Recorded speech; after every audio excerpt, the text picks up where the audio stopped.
Hey guys, welcome back to the channel. And today we are gonna talk about the Cyrene situation, right? Like what's happening to Cyrene post the 3 point HSR 3.7 live stream. So like we did watch the HSR 3.7 live stream a few days ago. It was a fantastic update, no doubt. Okay, but with HSR 3, I mean with M4 HSR coming to an end. Should you even pull for Cyrene or any of the units that are coming in the HSR uh, 3.7 banners, or like should you straight start saving for 4.0 units? Because like see, you can take the save 1 year back and say put yourself in maybe the 2.x situation, okay? Like put yourself in the 2.x situation. So yeah, so in the beginning of the 2.x series, right? DODs became famous thanks to the introduction of Black Swan, right? Then Nihility really took off thanks to Acheron, and she was the first anniversary unit, right? Then after that, brake support, then at the same time brake supports were getting built, right? Follow-up meta was again follow-up team was anyways becoming a meta thanks to Aventurine, uh, Doctor Ratio, then Topaz, right? With Aventurine in the phase two of the 2.1 banner, then in 2.2 phase one, Robin became the meta unit because hey, she was a harmony unit, okay? So like people are imagining like okay, like just like when Ron May kind of got released in 1.6, she was the most broken unit. Like if you did get your fortunes were in the fortunes were in your favor, every meta would become easy. Okay, whereas if you like in case of Sparkle, it didn't go that high because like they've only in that update. There's actually like one or two units who could take a very good advantage of Sparkle. In that case, it was then hung him by Britillune because he consumes a lot of skill points, and Sparkle was the one who could. Sparkle's the one who could take like generate all the skill points, and these two would be a perfect pair. Okay. And apart from that, Sparkle was decently good for Jingyuan as well. Okay. But still, he did improve Jingyuan to the level of what Sunday could do. Robin came. If you had a follow-up teams like Aventurine, Topaz, Doctor Ratio, like you're pretty much like broken. Okay, this is another set of a broken team. And then, yeah, Break, Nihility, and what else? DOD, right? I guess like these were the three different teams in the 2.x arc, right? Then guess what? Like Nihility got their uh, DPS that was Acheron.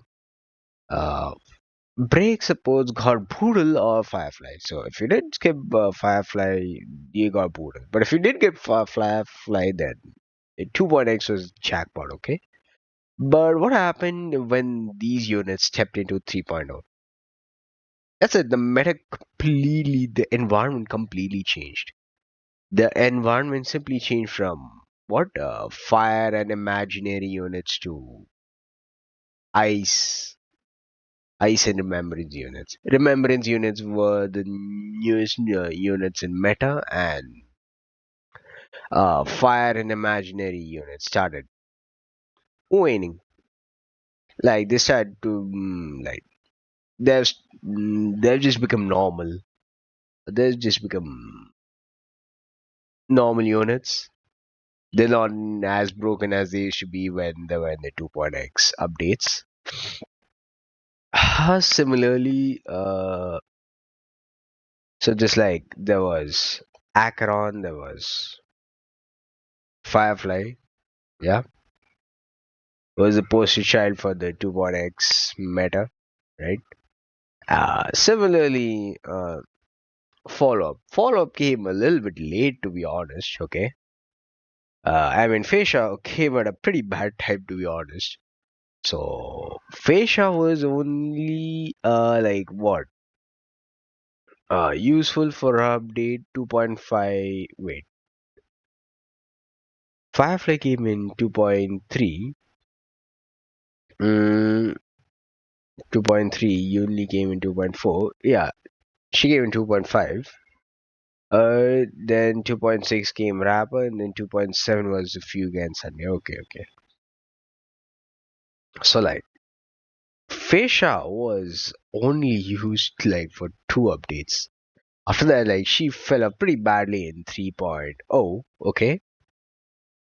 Then in 3.0, Dioda and Aglaya were the meta units at that time, right? Remembering, like people was trying to understand remembrance units. Okay. We did get a free remembrance trailblazer. Okay, RMC, and yes, Fascia was fantastic during her time. Okay, similarly to his Rapper. Okay, these two were being broken at the end, and like during Fascia's rerun, right? I exactly don't remember, but there were reruns for many characters. Like there was Kafka, there was Black Swan, Black Swan. Then I exactly don't remember, but still, there was a rerun for Robin, right? Robin, the most broken harmony unit in 2.x. I mean, starting from 2.3 onwards, everyone who missed her was like, "Oh, damn!" They regretted the decision. But also, Robin's rerun was a bit too fast, though. But yeah, that was pretty fantastic. So whoever missed her, and if they did stash their gems, they were lucky to get her. And yeah, they were kind of in the meta, but for only a short period of time. Okay, so yeah, if you did get Robin in 2.5, okay, you kind of, but if you do have other follow-up units, then it kind of made sense. If you did have Acheron, it still made sense because both of them use attack, right? Both of them deal damage in attacks, right? Attack makes sense. Okay, then yeah, but Acheron's that one unit that who has sustained like throughout. Okay, like she was one of the meta DPSs back in 2.x, but in 3.x series, right? She dwindled, but she didn't dwindle faster, unlike Firefly or maybe in Poodle. But I did pull for Poodle the E1 S1. Just 1 minute, okay? I'll be right back. So, so I'm back. So yeah, I was talking about brake units, right? The Poodle E1 S1. Yeah. So with the introduction of erudition, right? Erudition units are becoming the meta in 3.0. So that's when a single target units like Poodle they fell out of favor. Doctor ratio gone, Poodle gone. And I do remember like when the 3.0 banner did start, they got out the most broken units of the 2.x series. So like those were pretty smart, okay? They know that these units are gonna be like irrelevant in the next few patches. Okay, and so they would literally skip them. Some did pull for the Herda, and some did pull for Glad because they have pulled for this guy Sunday, and maybe his light cone. Okay, whereas the 2.7 was pretty stacked. Okay, like you got the most broken support. Okay, which was Sunday. Okay, he's still used even today. Okay, and similarly on the other end, now since the Harmony MC would be changing to Remembrance MC. So if you do want to still use the Harmony units, if you do still want to keep uh, Super Break alive, then however is the easy solution. It's in the form of Fugue. So if Fugue is in your team, Super Break is active. Similarly, for 3.0, okay, if you want to keep true damage alive even beyond the Amphorius era, you will have to get Cyrene. And multiple true damage units, okay, majority of the 3.x units do true damage. Maybe except Fine, but I think Fine will be the unit that might start doing true damage if Cyrene is in the team. Okay, you don't know. Okay, I'm just imagining like a Cyrene similar to that of Fugue. Okay, Fugue, she was a fantastic unit, no doubt. When she was released, she was the broken unit. For the next three patches, she was okay, good, no doubt. But after Caceres has been released, the whole Remembrance meta kind of took a like kind of shot off. Okay, uh, and similar, so like a pattern kind of repeats here. Okay, so like the most broken harmony units, right? They're kind of released early in the patch. Like Robin kind of got released 2.3. Tribi, the most broken support in the 3.x meta before Cyrene, right? She got released a bit too early. Okay, and she was pretty much a very good universal support throughout. And those who got E1 Tribi, salute. Uh, so yeah, E1 Tribi, pretty fantastic, no doubt. They literally broke the game. Then after the E1 Tribi came, yeah. Then after 3.1, yeah. So like, okay, so this is the Herdan, this is a Claire. Okay, so those have invested into Sunday. I invested into Sunday for a different reason because of Jingyuan. Okay, if I might have not pulled Jingyuan, I might have actually not pulled up Sunday and his light code. So I was pretty lucky, especially during the 2.6 reruns for Acheron and eventually. In Acheron's case, I got a signature weapon which made my use of Acheron hell easier. Like, she's instantly improved like 2x. Like, her damage is went up by 60%, okay? And usability's gone like what 100%. So like yeah, getting those petals in 9 turns was a pain. So with her weapon, you'll get it in maybe 5 turns, right? Each turn you'll gain an additional petal for one petal you got, right? I didn't get Chaochu, but guess what? I didn't feel like I need Chaochu. That is the reason I got Fugue. I got Fugue for a different reason. I got Fugue because of Acheron, okay? If Acheron wasn't there, I would have got Fugue, okay? If I would have got Chaochu, I might have not got Fugue. Telling you right here and there. But since I did miss Chaochu, so I decided rather get Fugue as a compensation. But because I got Fugue, I suddenly got like what interested into the Super Break. Okay, then I'm like, damn. Since Firefly has been put in the same meta as Fugue, I'm like, I didn't have the extra jades to get Firefly. Okay,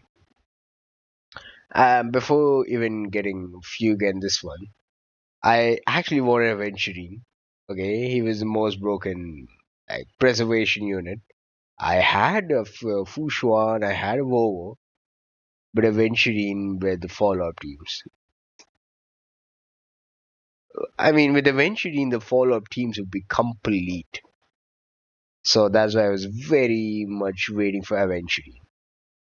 Uh, I got him, but thank goodness I didn't get into his signature weapon. So as a result, I was able to get Sunday and his signature weapon. Similarly, I was thinking about Fugue. Now, since Fugue will gain an additional, what you can say, additional damage, yeah, maybe an additional break effect. If you do get her to 220 220% break effect, uh, I kind of want to get a signature weapon, but I was somehow able to get her to 220%. Okay, using the free to plays. Okay, as well as I had to like hunt the perfect artifact set for her. I had to reroll some of the stats in order to get few her 220 break effect. I was able to do it, and voila, I unlocked some extra damage of Fugue. That was in her E6. Then coming into the 3.0, I told right that for imaginary units and fire type units, this had going out of meta, and the new meta was none but uh, electro damage, and remembrance. I mean, ice units. So in this case, if you got Deoda, if you get Agla, fantastic. If you got Sunday, Agla was a true pick. Okay, and with remembrance and MC, you could actually use Agla like a full blown team. Okay. I wish I could have got the Herda instead of Evernight. At least my treasure exploration would be hell lot easier in HSR. But I'm like, I'm okay to hunt. I'm ready to go explore and hunt all the chests all by my own. I'm fine by it. As that passive was pretty helpful from the Herda, by the way. I wish there was a 4-star unit that whoever releases with just this passive. And I'll be blessed. And by the way, like you must have seen that ever since the beginning of M4 like there's not been a single 4-star units. The last 4-star ever released was Moza. Yeah, Moza was good in his time, but he's trash anyways. He's good if you build him nice. The Gallic is the only 4-star that is still useful even today. That is unless you start getting better healers like Hyacinth. Okay? So ever since I saw like the Crisis Hairs trailer, right? I've decided I'm gonna get cash to this. And guess what? I did hold on to my words, and yeah, luck was on my side. I did get cash to this. And similarly, like when the 3.0 kind of started, right? The 3.0 banners, they were showing all the broken units of 2.x units. So, like all the units shown here were very broken, except for one.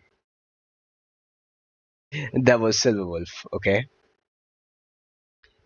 Except for Silver Wolf, everyone is broken.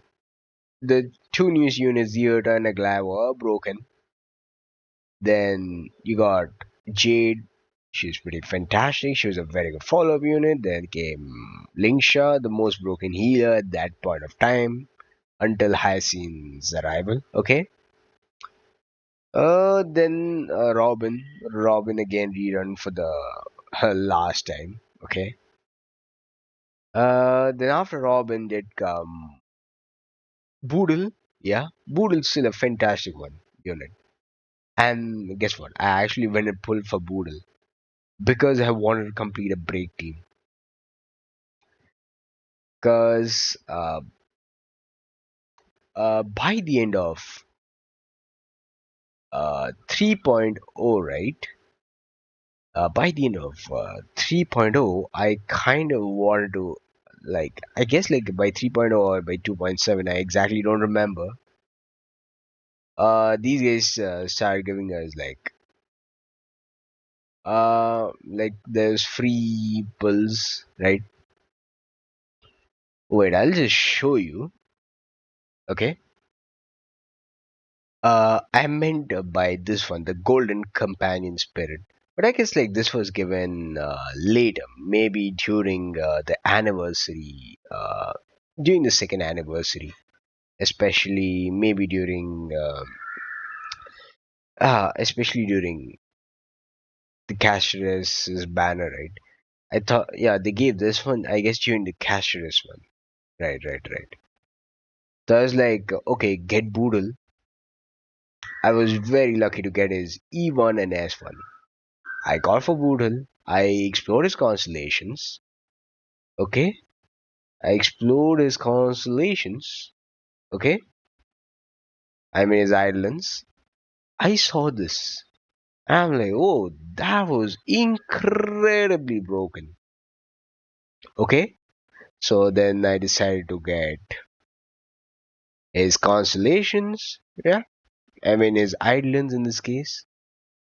And then I went and checked his light gun. I'm like, this is even. I mean, these two are an incredible combo. So, so I did all the 3.0 quests. I did all the events, etc. Boodle was in the second phase. Okay, so with all those rewards, which is pretty generous at that point of time. Okay, I was able to get an E1 as for Boodle like within 100 pulls. Like, thank him, Hoyvers. I mean, thank you for a fantastic Poodle. So with a little bit of a tail, like with a little bit of a build, right? With a little bit of a good build, I was able to take off. Okay, with Fugue and Boodle, my break team took off.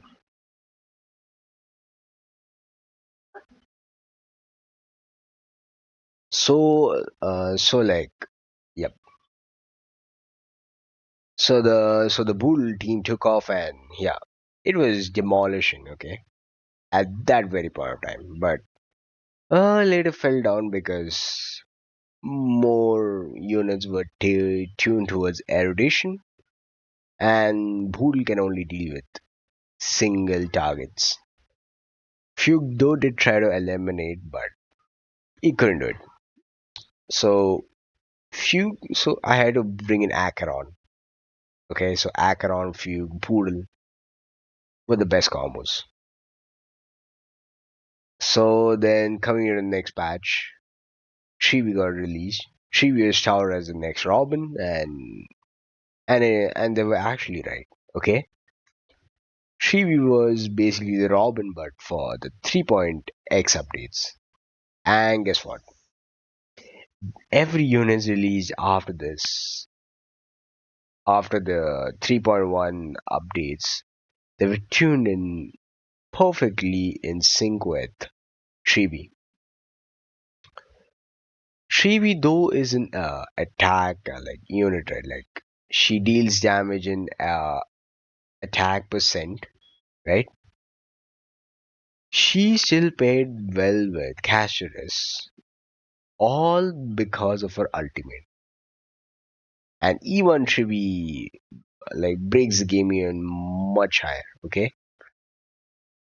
so yeah, so like E1 Chibi deals an even more true damage, and yeah, the more like the units are there in the field, right? Chibi will deal insane damage. So E1 Chibi, hats off. It was fantastic.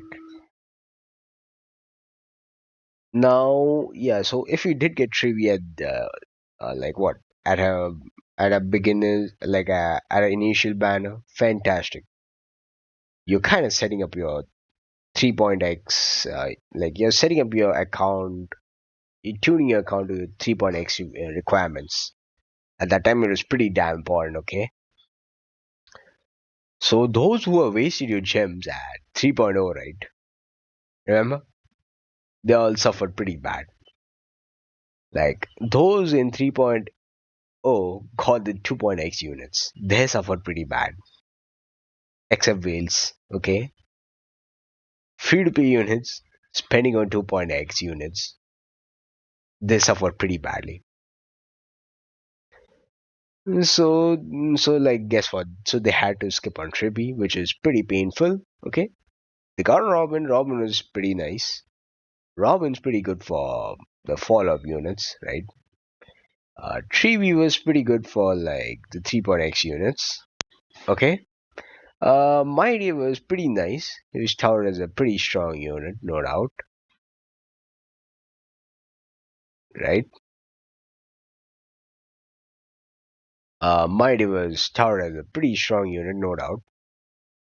I love Mighty, no doubt, but Mighty is almost equivalent to like three legendary units, okay? Because he can tank, like he can take two KO hits, okay? Like he can take two critical hits. Like his HP will come to zero again, he'll refill it back to the top again, come down again, he'll rise up to the top for the last time, and then that's it. He'll be killed easily. Now, Casterus. Oh boy. Casterus is basically the Firefly, but for the 3.x updates. And oh boy, and this is also the first time that Genshin has started introducing animations, like intro animations, while getting into the banner or getting into, yeah, while either getting into the game or getting into the banner. And oh boy, if you did get Casterus and you get Treevee, it's a killer combo. It's a killer combo till the end of Emphorius. That's it. You took off and like literally one set of team, the core remembrance team is ready. If you did spend on Aglaya, fine. Aglaya was in that week. If you did have Sunday, okay. Aglaya without Sunday, without even S1 would feel extremely terrible. On the other hand, if you just get Casterus, you Casterus, and if you had Treebee, kill a combo, man. Now, at that time, they introduced the golden companion spirits for both Ranmei and, you guessed it right, Ranmei and Luocha. So if you did get cashless, hmm so free to play players, everyone had an option to either go Ranmei or either go Luocha. Luocha was a fantastic healer, no doubt, but I knew that Hyacinth is gonna come the next patch. So guess what? I saved for Hyacinth. And at the same time, like since I got Bootle and I got Fugue, I decided why not complete the break team anyway. Ranmei has been valuable ever since she got released. First time release, I missed her because I focused on getting Kafka, okay? In a second rerun, I couldn't get her. I got Yanqing, so I thought on spending on Jade, but I was just one Jade away from getting Jade. So I ended up getting Yunli, okay? And then, yeah, now since she's in the shop, I decided to get her. I was anyways planning to get Rodmay, so I rather decide, wait, why not let's get Rodmay right now and complete the break team. The break team archetype complete. Now I'll focus on the remembrance. So I did get her, okay.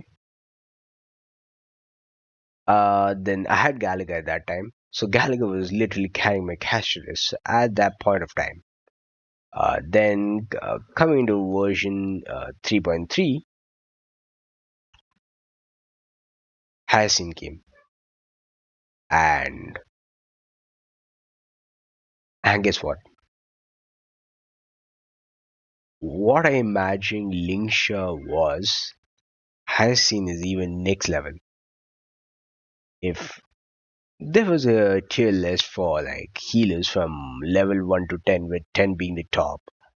If Lingsha was level 1, this guy was like level 3, level 4, okay? Hyacinth was like level 3 or level 4. She was pretty strong. And she suits well with Casheris. These are remembrance units. But like I guess like there's one meme, okay?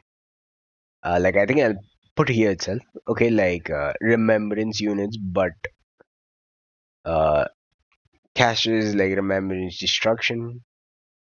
She's Hyacinth's like remembrance abundance unit. Okay, she's a healer, so abundance is a healing type. Similarly, Evernight's erudition. That's why she's been placed next to the Herder banner. And so this goes on and on. And Cyrene is kind of like the remembrance harmony units. Okay, so this is how remembrance her team is. Okay, I got, and at that point of time, okay, like there was no free to play remembrance light cones. If you needed a light cone for cashless, you have to spend your gems. So I gave one of my light cones with the highest HP to cashless at that point of time, which didn't even suit a path because for cashless HP is what matters. The higher the HP, she'll deal higher the damage. So I didn't level up her artifacts, that's everything. The only thing that I don't have is a weapon. Guess what? I got in. So I did skip on Anaxagoras. Okay. If I was interested in Anaxagoras, I would have skipped Cassius. But since I was interested in Cassius, I did pull Cassius. Then my interest in Hyacinth was obvious. Okay. I was obviously interested in Hyacinth because I have Cassius. So uh I saved whatever jades I got on the Cassius update, 3.0 update, saved it for Hyacinth. I did the 3.3, then version 3.3 came, the 3.3 story I did complete, okay? Then with whatever jades I did collect during, after the 3.3 story update, I then decided to go pull for Hyacinth. Oh boy. After pulling for Hyacinth, I decided to go on a light cone. I only decided to go for a light cone because there were lots of remembrance light cones. So I snagged an Hyacinth's light cone, but I also snagged an additional remembrance light cone for Castorus, which was the story's next page. Okay, that was Hyacinth's best free to play light cone. That was Hyacinth's best free to play light cone. I have I have given that to Castorus because I got Hyacinth's signature light cone. I want to get the Castorus' signature light cone because, but I didn't have Jades, so I had to go pull on Hyacinth's light cone. And so I got Hyacinth's light cone, and it suits her pretty well. It improves the speed, improves the healing. I mean, Hyacinth is pretty fantastic, no doubt. But then guess what? I gave Hyacinth's free to play light cone to Casherus. That improves her healability, right? Casherus is pretty versed with that. Like after her Mimo sprite bursts, right? Bursts with full animation, is dead. She heals others, right? So at least if that outgoing healing capability improves, there's nothing like it. So I gave Casherus that free remembrance light cone. I've been running Casherus ever since. Okay. Then for guess what? Then this team is what I kind of continued. Similarly, in 3.4, I went into final. I mean, 3.4 update game, similar animation, similar intro animation, like what happened to Casherus. Okay, similar animation that happened to Casherus came on a final. Okay, Cypher, everyone skipped. Okay, because they were very interested for final, and with this crazy good ultimate animations, final became the most broken unit just after Castorus. So like both these units were like, so he has Castorus and he has Final, both of the most broken units. So if you have these two in your account, your 3.x is sorted. Okay, your 3.x challenges are sorted. So I did get Final. I only got Final after the story, and oh boy, I became too emotional in the 3.4 story arc, the Final story arc. And because of that, I went and got Final. Okay. But I had to I luckily had some extra pulls post Hyacinth's Litecoin pull, right? From I had some extra Litecoin pulls from Hyacinth's like from version 3.3 remaining patches, and then I've done the story quest. I've done the 3.4 story quest. Then I explored the new maps, new regions. Then I finished all the challenges, right? Then I lost fine into mostly Welt. Yeah, I lost fine into Welt. Okay. Then I got fine in the second pull. I mean, in the second full pull. So first 80 wishes wasted.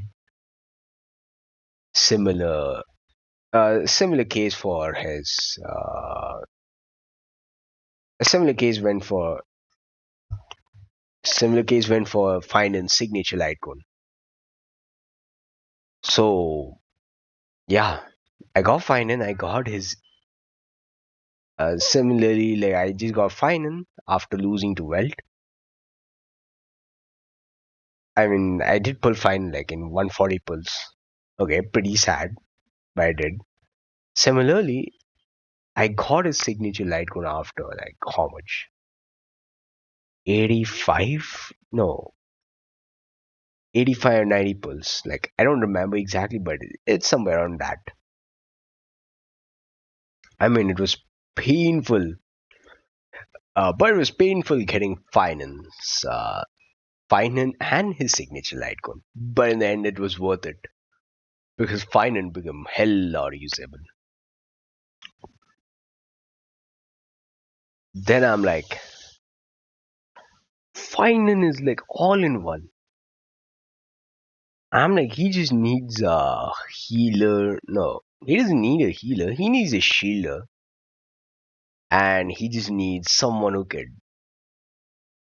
generate, who could give Finan the ability to go twice, go to his actions twice.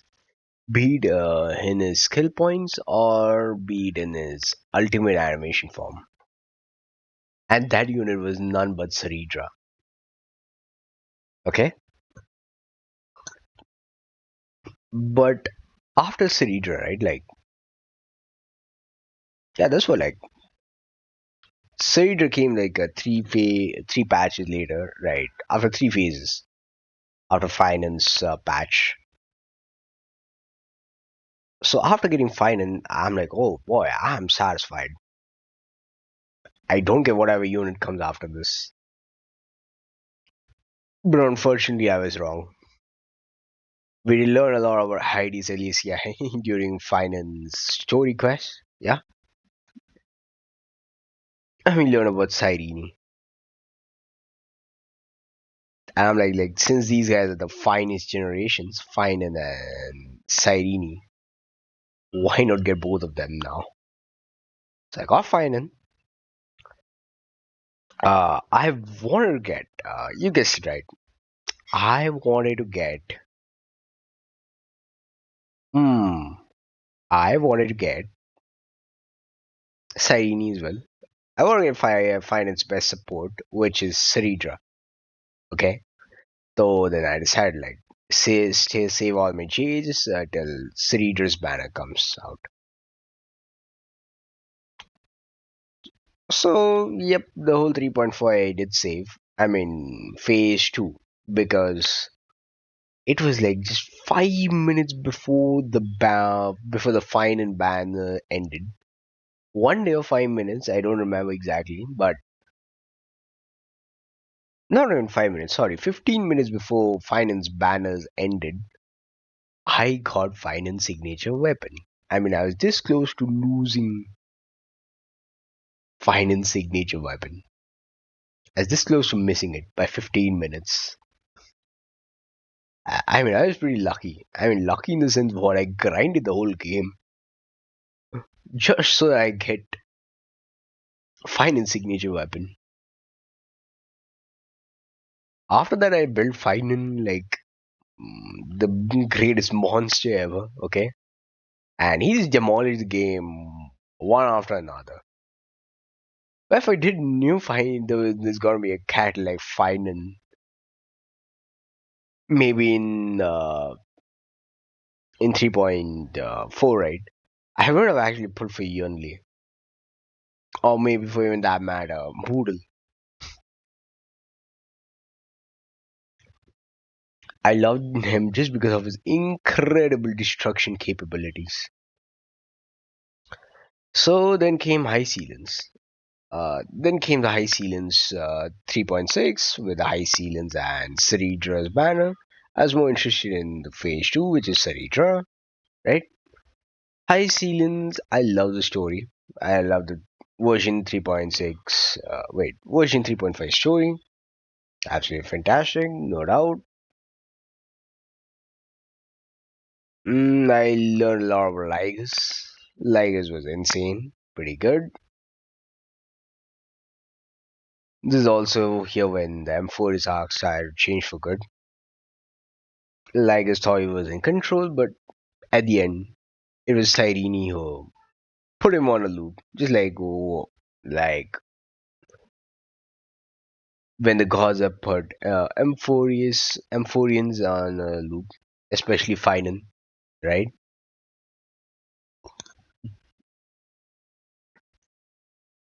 I was very interested in Saridra, and guess what? I love Saridra. I did wish on Ceridra's banner. Guess who I lost to? I lost my Saridra to Fushwan. Fushwan C2. Now imagine if Saridra was put here. I would be in a mix, okay? Like I so that's what like I'd be straight up in confusion, okay? They put my ID, they put everyone. That's fine, okay, no doubt. But if they put Saridra, yeah, I would have been like, whoa, what the hell is gonna be? What the hell is happening here, man? Thank goodness they didn't put Saridra, and it would be too early for a Saridra's rerun. So thank goodness they haven't put here, by the way. If a rerun does happen, I'm gonna be the one pulling it for her, only because of final. But let's see how good Cyrene will be when she comes out. Okay, when she's gonna come out in the next few days, like 7 days. 7 days gonna pass from here. That time Cyrene will be live. Let's see how Cyrene is, and is she kind of gonna be the alternative we will be looking for if you did miss a Ceridra. Okay, but those who are fine and then those who are Ceridra, incredible combo. And if you did have Annex Cigars, then yeah, Ceridra would be a fantastic combo as well. I mean, Ceridra is for those units who use the skills a lot more often. So, like, all the attack DPSs, be it Facial, be it Acheron, I mean, many skill DPSs they do use. Mm, they do use the skill. So, those who use the skill a lot more often, kind of like Finding or Annex Cigars, they are likely to benefit from Ceridra. Acheron is also another unit who benefits a lot from having Ceridra on our team. I just lost to Fushuan. So I decided like save for the next unit. I'm like, then came the leaks for Evernight, and oh boy, the animation was top notch. I just pulled for Evernight just because how sneaky she looks. Okay, and I didn't even knew that Dunhung would be given to us for free.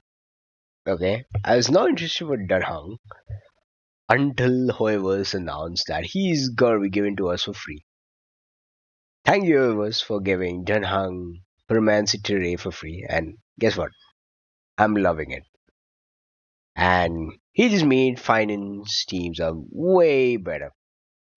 Finance teams had no sustains, and the perfect harmony for finance is also Saitra. So finance teams like will literally take off thanks to Denhang, right?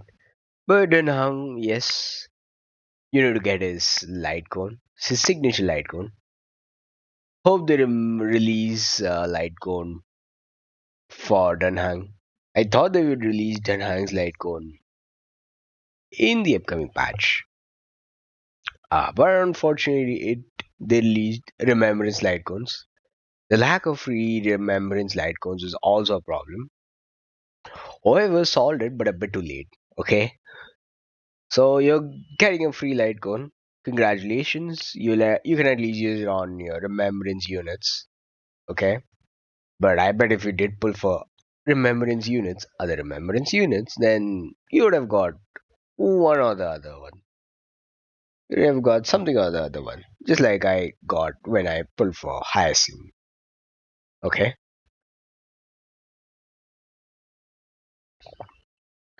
so Hyacinth, yep, Hyacinth was absolutely broken. So Hyacinth is fantastic, no doubt. She was absolutely broken, no doubt. But yeah, with Ceridra done, Spooky March done, right? Which is Evernight. Evernight, I was like, why the hell would Evernight be why would Evernight even be put beside uh the Herda? Okay. Then I saw this meme and then okay, then I realized she's kinda like that. And I pulled her because she's March, she's from the Astral Express, and since I'm anyways getting a free darn hung. It did make sense, pull March 7. And you're getting a free darn hung, so yeah. We got a free Astral Express upgrade. Yeah. I would love to see an upgrade on Welt and even Himiko as well. Maybe it might be in the next planet. during maybe the next patch, right?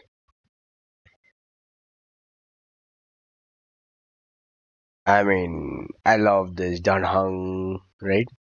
He's getting well utilized by Finan, right? And similarly, I also like Everdine.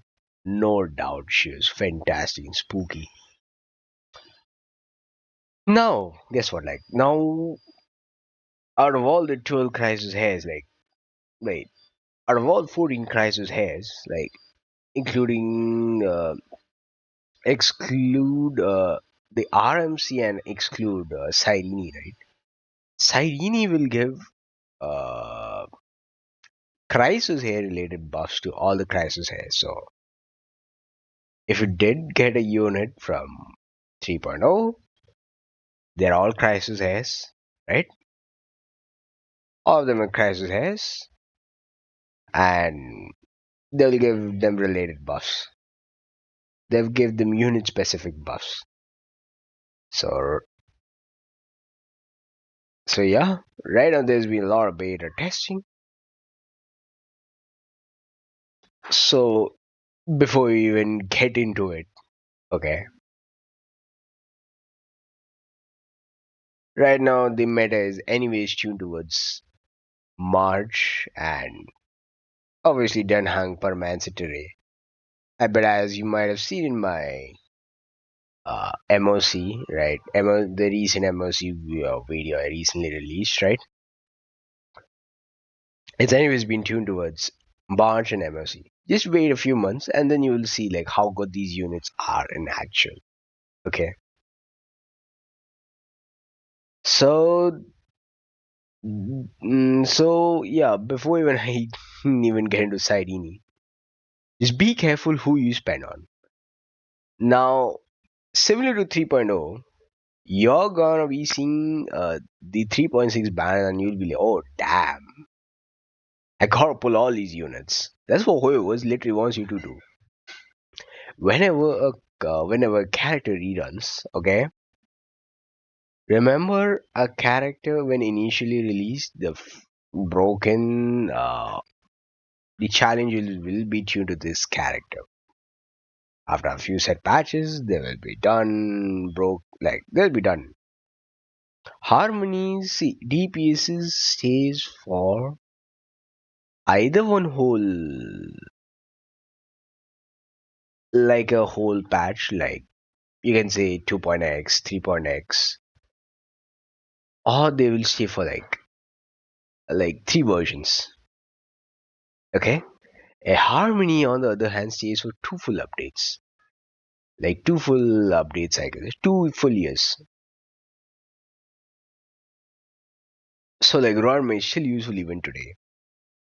Robin, yes, she's useful, but in non HP scaling attackers, right? She is useful today, she'll be useful even tomorrow, as long as the HP scaling meta is still there. Okay, the HP meta related challenges is still there.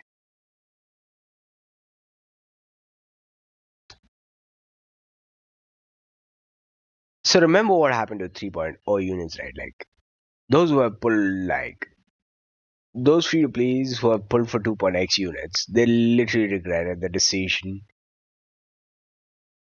when 3.1 came, right? They might have thought of pulling Linksha, they might have pulled Linksha was still fine, okay. Sustains is still okay. But if they decide to pull on Jade or etc., then they regret it. Because a better version of Jade, which is Annex Cigars, came and just literally broke the game. Okay?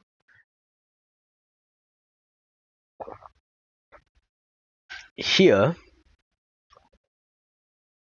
you gotta be using your brains, okay? And you need to be checking your accounts. So if you did get now if you did get fine, congrats. If you did get if you I hope if you did get Ceridra and you did get Empire Brittle Uni, then I mean per Man City Ray, then absolutely amazing. Then in this version you can go and pull up Cyrene. But say you're a new player like who might have started. 3 point from 3.0, okay, and you don't have either of them, either Finan or Cashless. I say better not pull for them. I hope you must have pulled for Anaxagoras, who is currently in the banner. Okay? Right? Who is currently in the banner? Pull this guy. Pull Anaxagoras. Right? 1 second. Pull for this guy right now. If you're a new player, or if you might start maybe thanks to Finan, pull for this guy. He's very universal. He will take you up in your game, right? Pull him right now. You will be happy. Okay? Then, okay. So I said, like, you better go pull for Anaxagoras if you're a brand new player. Don't invest into remembrance units right now.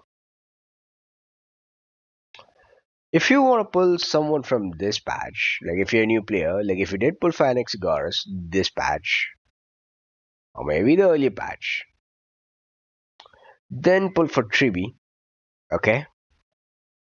Until we get like some really good news about Cyrene, Stalker with Jades, either pull for Tribi or pull for Trivi if you don't want Cyrene. But for Cyrene to work, you better have multiple crisis airs.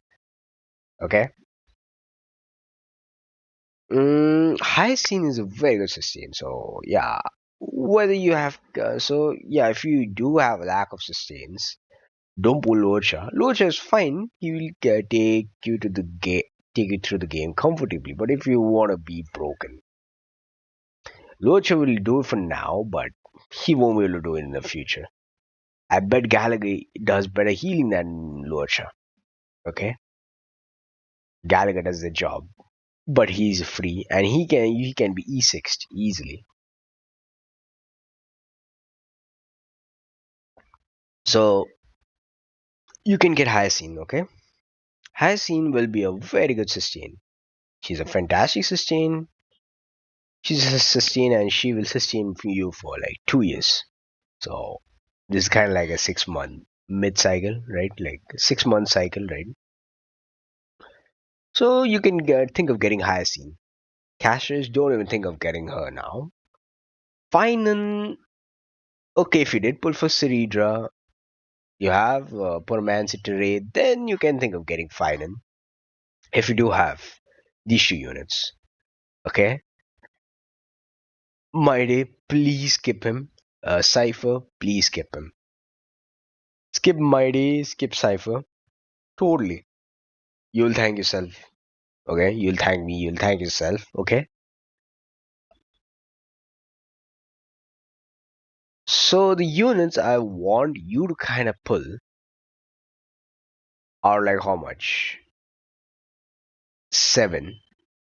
You skip these two. So you skip these two. So it's kind of like 6 units.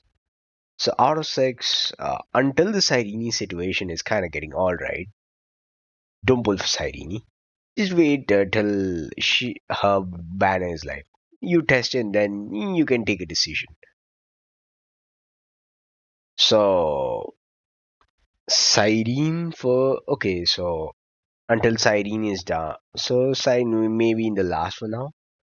If you're a newbie, get a sustain. Get a sustain like Hyacinth number one, 3B number two. Okay, sustain. If you do have a really good sustain, you can skip and go to 3B.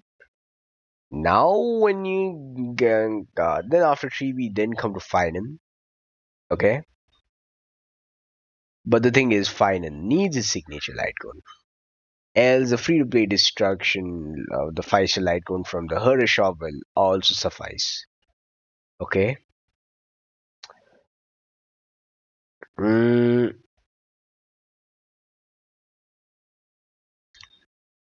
Yep.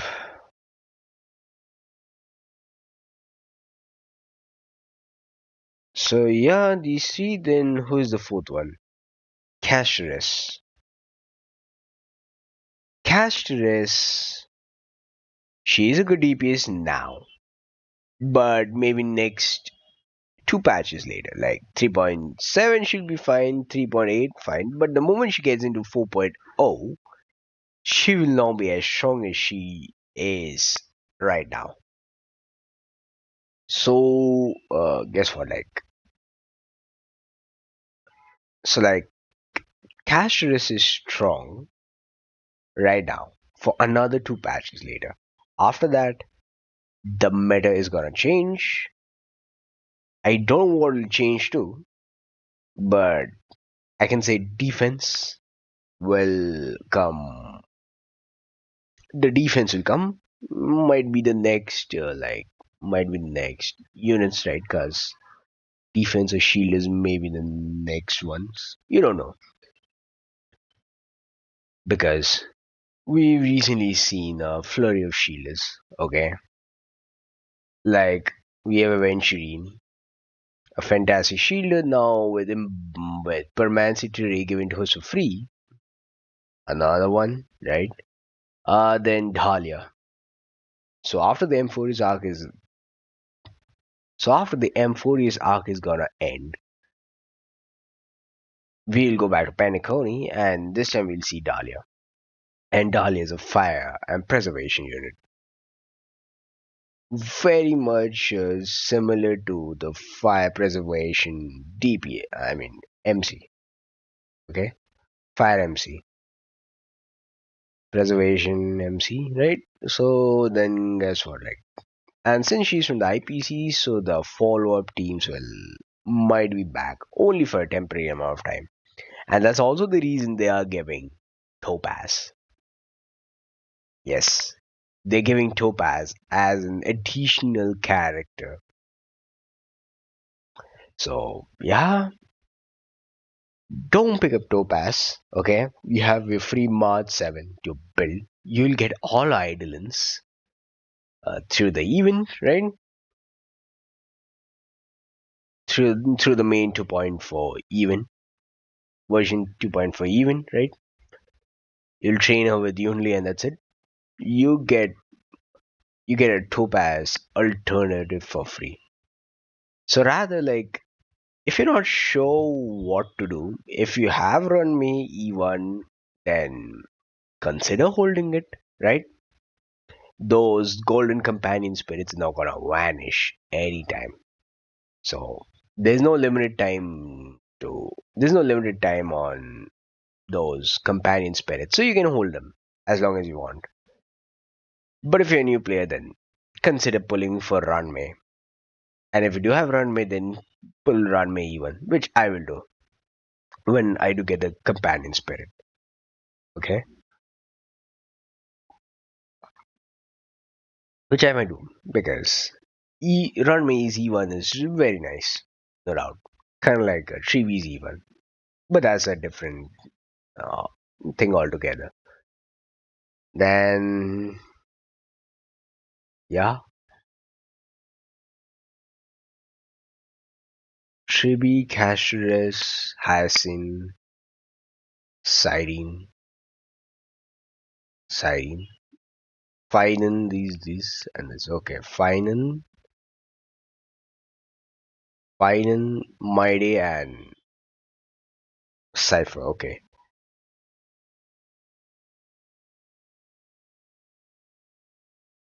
yeah, that's it. I guess that's what I've done. So now, yeah, so now let's get on to the Cyrene situation with Mr. Pokke, right? Yep, 1 second.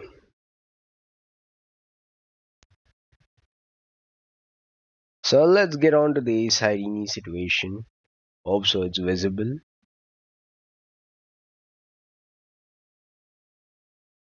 So here we go. So if you have been playing Hongai Stario, you've probably came across something like this. Yeah. Oh boy, this is fantastic. Of course. This would be a romantic allegory like none that has been told before. Like us? Too, right? Disclaimer, this video will not contain any leaks nor talk about what Cyrene does, purely just discussing the general sentiments HSR players have towards Cyrene's kid, as well as my personal 2 cents regarding everything that's been going on. Hey guys, Mr.Pokke here, and unless you are completely living under a rock, the Cyrene memes have taken over social media for the past couple of days as of the time of this recording, sparking an almost unprecedented level of discussion within the community ever since Asterisk Global Passive. If you thought Savija was doom posted before release, then you could say Cyrene's doom posting is the atomic bomb that's about to be dropped into the Chrysoteres and revive Iron Tomb, putting an end to the universe itself. As for myself, I'm the HSR guy that constantly gets 1% or underreacting to things on the internet. The greatest unrelatable Honkai Star rail player that has ever lived. And aside from that, I've been pretty much playing this game every single day since launch and covered every single unit in the game for the past 2.5 years. And this is the first time I've ever made a video like this discussing the sentiments people have over Cyrene, or particularly a unit before the live stream itself. To first understand where all these memes come from and what they represent, you don't really need to know what Cyrene actually does, but rather what she represents as a unit. Picture this. She is the final unit of Enforcers, the crescendo to the end of the symphony that has been playing since 3.0, the literal wife in Honkai Impact 3 with one of the most popular fandom in Hoyoverse itself.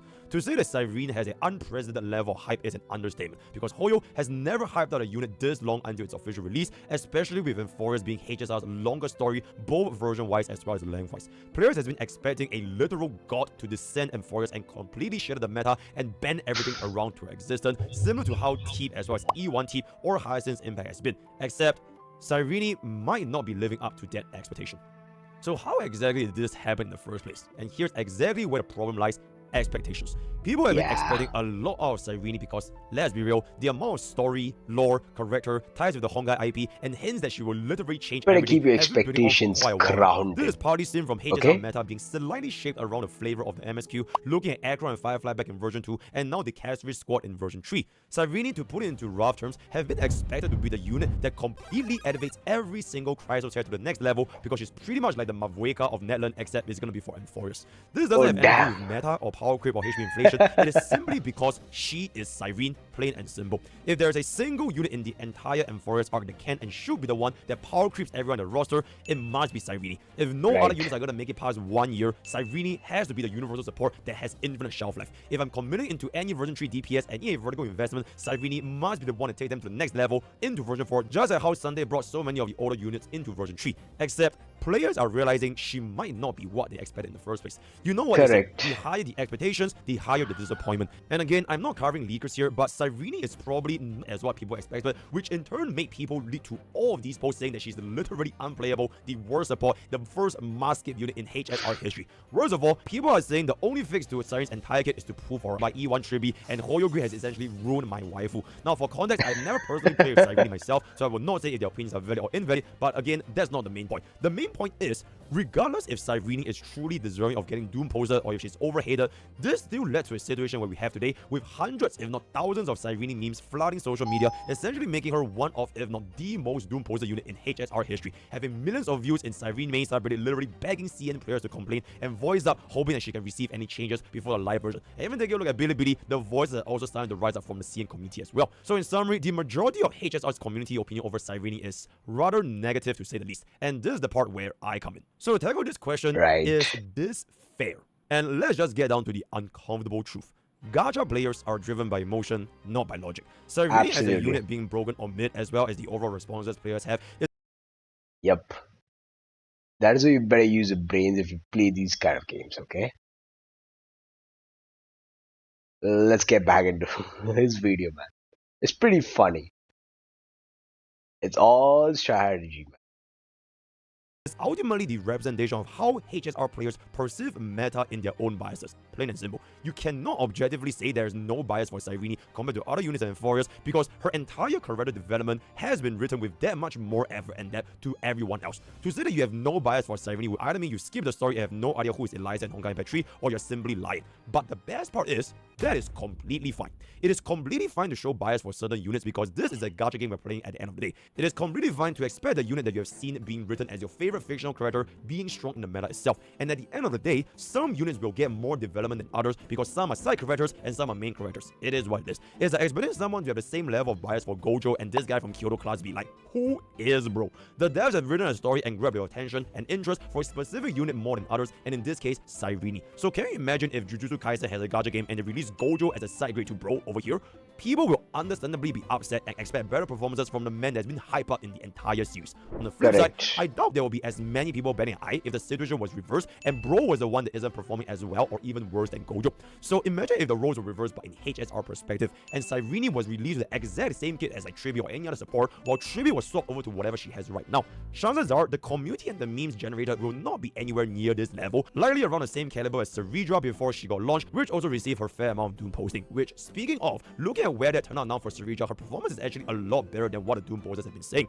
So now that you have acknowledged that players generally have a bias for Cyrene, which is why it creates the inherent unfair expectations that Cyrene would have over other units, and this is where we can take a look at things from a more logical perspective instead of an emotional one. Now, as someone that's been playing this game for a long time, and I say hundreds if not thousands of hours all into endgame content and everything that's been revolving around the different units, I would probably know how meta works in HSR at least a little bit more than your casual player base.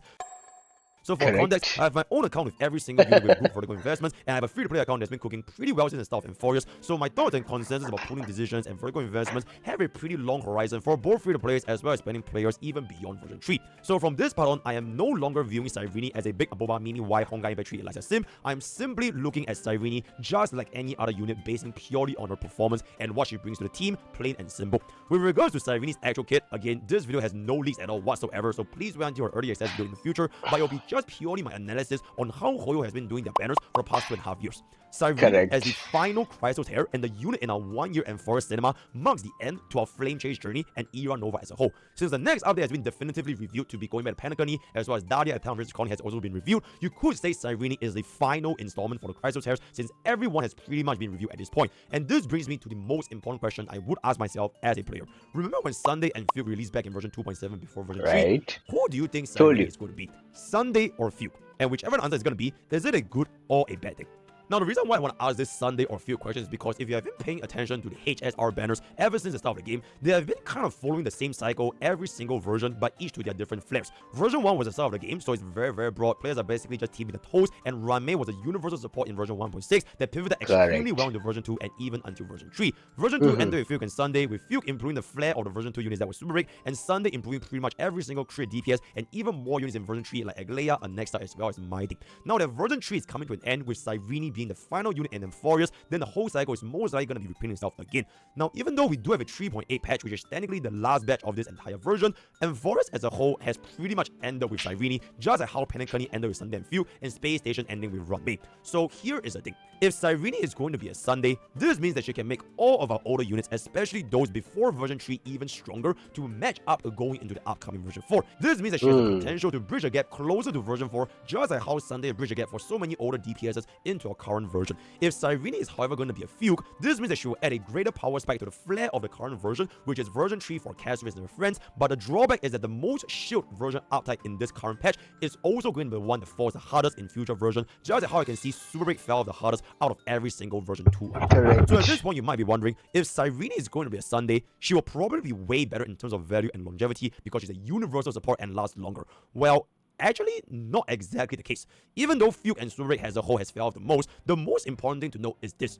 Those teams that still play Super Break to this day almost exclusively all run Fugue. And I think this is something that a lot of players fail to realize, and they purely focus on whether your support is going to be a universal support, how well they can use the other units, instead of just looking at the cost that players have already invested. Even though you could say that Sunday aged way better than Fugue since he integrated seamlessly with the version 3 units, all of the Super Break teams that you're going to be seeing now are pretty much on Fugue at the same time. Whether or not Super Break as an archetype has fell off isn't part of Fugue's concern, and neither is it the player's concern. It is purely based on the rotating endgame environment, and frankly speaking, that's pretty much up to HSR. What players can control, however, is how to make the right investments for the teams that they have already put to make the strongest version of themselves going forward into the future version, considering the strategies they have spent in the gacha game is never going to come back. So if let's say that someone has already invested into a E2 Firefly and an E1 Ranmei, would you really tell them to skip Fugue and restart from scratch all over for 0 strategies and build a brand new team in version 3, or in this case version 4? The moment moment you want to invest in anything for HSR, one of, if not the most important thing, is to stick to the end, especially as a free-to-play. You cannot be pulling for every single DPS and expect them to last without vertical investments, because that is literally how you run strategies the moment you lose 50-50 or you get tempted by a brand new DPS archetype. And that's also how your accounts gets bricked up, and that's when power creep in this game is going to be a problem for you, yada yada yada, and I cannot stress this enough for all Correct. As such, the exact same situation can be deduced onto Cyrene herself. If let's say she is really going to be the version 3 Fuke, where she has a hyper-specialized role limited to only select teams, would you really skip her and completely start a fresh team in version 4 if you already invest in set teams? Now, there's no right answer for every single player, because it will ultimately depend on your box. So if you want a little bit more answer for that, join on Discord, leave a comment on the kind of stuff. I'll try to help whenever I can, but we will get there once our entire kit is revealed. But my bottom line is pretty much going to be this. For someone that's already invested into multiple cores, like 4 cores, 5 cores, 6 cores into a version 3 team, are you okay with letting go of version 3 completely and starting fresh from scratch in version 4 again? Because at that point, you're going to be investing in another, I would dare say, 3, 4, 5, or maybe even 6 cores for a new version all over again, instead of pulling for this key unit that would have the potential to bring your version 3 team a lot more powerful going into version 4. Because the strategy you spend, it is pretty much not going to be coming back. So at the end of the day, opportunity cost, opportunity cost. Now, another question I kind of want to tackle is going to be this 3B side grade comparison. Players are saying she's at best a 3B side grade and at worst a 3B downgrade, especially with E1 3B. So now that we have discussed why Fuke isn't necessarily a worse pool than Sunday for longevity, what if it turns out that this Fuke in question might not even be better than the other Fuke? So imagine if you pull Fuke back then and you couldn't even outperform Rame, but luckily for Super Breakers, you can just run both at the same time. But for Cyrene, this might not be the case depending on the teams you're running her with. But let's just use Castris as an example, because she's pretty much version 3's Firefly as we've seen by now. Castris right now has Evernight, Tribby, and Hyacinth as her current best in slot. So in this scenario, who would you remove for Cyrene? Or do you even add Cyrene in the first place? Hyacinth and Castris are pretty much perma-fixed, so it's basically just Evernight and Tribby over here. Now, I personally don't see Evernight getting replaced due to Remember's flagship with more movement spreads or more effective HP as well as the overall synergy, so it is almost definitively going to be Tribby. Now, at this point, can an E0 Cyrene compete with an E0 or even a E1 Tribby? Once again, no leakers, but the way I see it, if she is better than the Tribby, then Cyrene's pool value will 100% be there for you if you decide to main Castris, because it is an upgrade, plain and simple. If she is side grade or even potentially worse than E1 Tribby, it would still have a really good amount of value, because you can now open your Tribby to team 2 or even team 3, especially with anomaly arbitration. And one thing to consider is everyone has been hoping for Tribby second re1 to get another second Tribby on the kind of stuff, and now there is a chance that Cyrene might actually be the one. As of right now, Tribby's value is extremely high because of all of our endgame content with the ability to scale well into AoE, but there's ironically a potential massive flaw in Tribby's kit that hasn't really been exposed up until recently. Tribby's utility, especially with her E1, is to convert all of the damage from your mobs into the one with the highest effective HP, which is where a smart damage distribution comes in to always ensure the highest HP target will receive the highest amount of damage. Right. So this is literally the E1 for Tribby. Okay, so like this is all, these all damage stacked to just that one enemy. But what if there's going to be a scenario when there's an untargetable or infinite HP mod that's going to be introduced, effectively directing Tribby's damage away from the boss itself? Now, another scenario which is going to be a little bit more likely is to simply make a single or dual target environment, which greatly reduces Tribby's utility and energy charge as a whole. Now remember, HSR's meta is not defined by units, it is defined by environments. Repeat after me, HSR's meta is not defined by units, it is defined by the environment. Environments. Mr.Pokke 2024 PS has been saying this ever since Super Break has been a thing. All it takes for someone to fall in or out of the meta is really just ever since Super Break has been a thing. All it takes for someone to fall in or out of the meta is really just an enemy swap, plain and simple, or a brand new mechanic to greatly increase or reduce the unit's value. And Tribby is no exception. Heck, look at what happened to Robin, and without E2 Robin nowadays, you probably see a lot less energy regeneration because we don't really get it as frequently compared to way back in version 2 back in the start, or when we have a lot follow-up attack team comps. When Adventure nowadays also cannot really keep up the amount of sustain anymore unless they're going to be spamming skill points, which is where highest in DHP is going to be helping you a lot. Ultimately, this question isn't a matter of Cyrene being better or worse than Tribby. It is a matter of if your box needs Tribby and Cyrene at the same time. You aren't just pulling for a Cyrene, you are pulling for the option of opening up team building for other units, which is why HSR is a team building game, and players who look down at HSR's difficulty often fall short at the very first step, which is knowing which units do you even want to pull in the first place. And with that, we pretty much come to one of the final discussions today, which is going to be the Eidolon benefits. If you know what units to pull, what about their respective Eidolons? Because at the end of the day, they're pretty much just +1 unit or +2 unit. And this is also another huge reason why Cyrene is getting a backlash this much, because her kit is getting massive upgrades from her potential early Eidolons, a little bit similar to Aglaya when she first launched back in version 3.0 without her E1 S1. If Cyrene really needs 2 or even 3 cores to become an upgrade, then ask yourself this: do you really need to invest in that amount of cost to make her great? Now, I personally think that logging units behind Eidolons a little bit easier. Correct.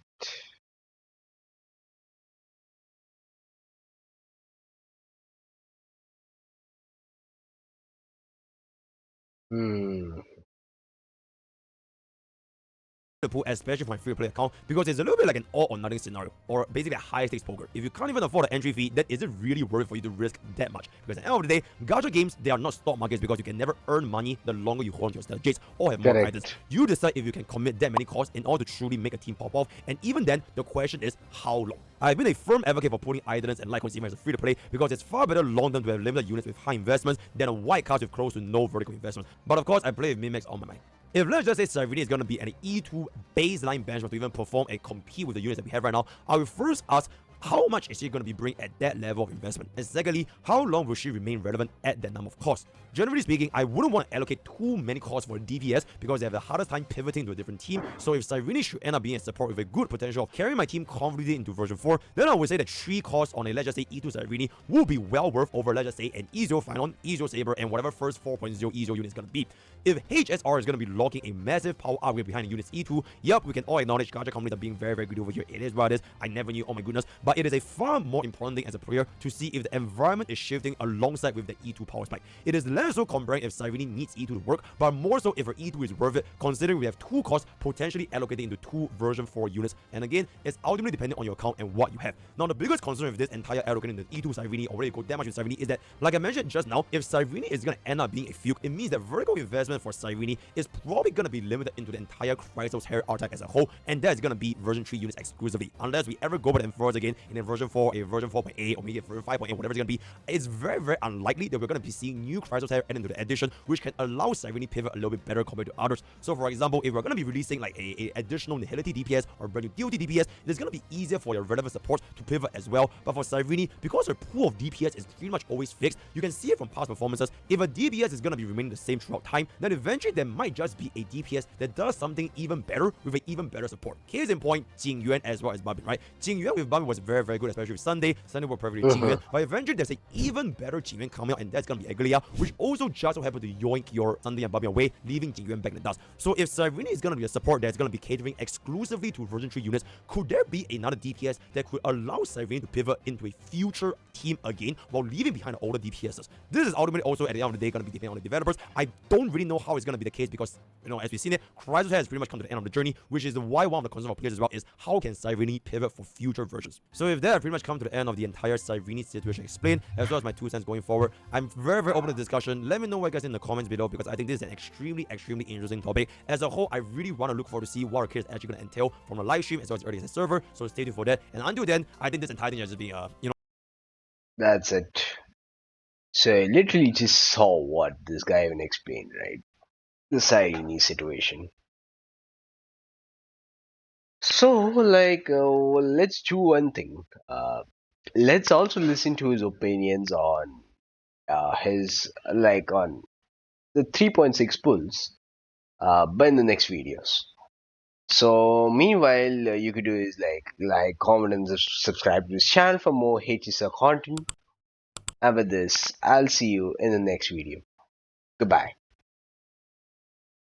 Take care, and yeah, I'll see you in the next one.